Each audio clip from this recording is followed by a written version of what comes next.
Alright guys, welcome back. We're going to hear from the Persian New Year making one of my favorite dishes, polow Mahi.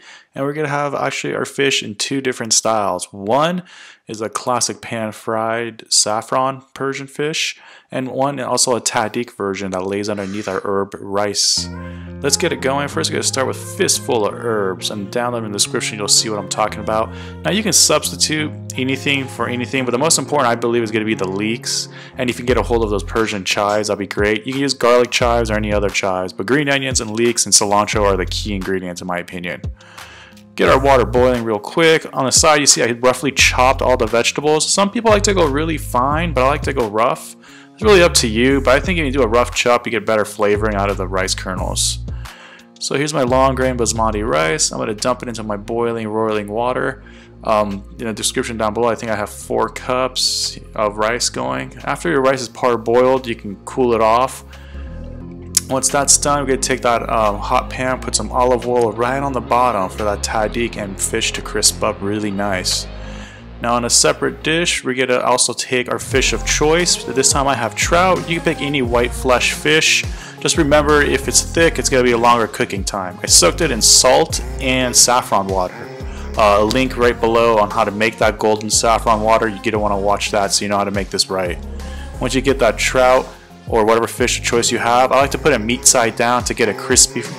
And then on top of that, we're going to place our rice and herb mixture. And right here, I'm just going to throw a few dollops of garlic inside the rice to roast. They get nice and creamy. Keep the skin on the garlic cloves while you push them down in there, and then poke a few holes right between every so often to get the nice steam venting through. There we go. We got our burner on to a medium high. I'm putting a piece of paper on the top to collect all the steam.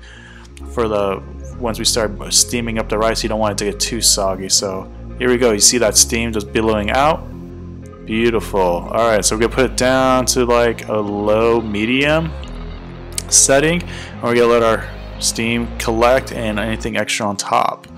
In a separate pan I got some oil and some butter for my fish, and I made a little bit of a fish coating with flour and cornstarch and salt and pepper. A little bit of equal mixes of everything, salt and cornstarch in one. Gonna take the fish and we're gonna coat both sides because we're gonna want a little bit of a light coating on both sides. Now we're not trying to bread it, we're just trying to coat it. It's gonna give it a little extra crisp and a pop, and also hold in the moisture so we don't overcook that fish fillet. And like I said, the bigger the fish, the longer it's gonna take. So that's really on you on what you're gonna pick. Now this is like a 1/4 inch deboned trout fillets.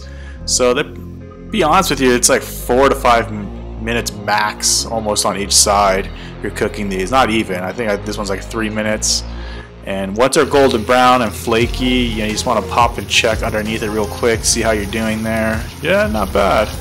Alright, so I think that's a winner. We're just going to flip them over and they're pretty much done. Boom! Sorry I didn't get the flipping of the rice, but you can see right below I threw some saffron rice on top of that. And our fish is just golden brown. On the little bottom we have a little bit of smoke as well. We'll talk about it in the next episode. But that's a quick and easy polow sabzi for your New Year's. Wishing you guys all the best.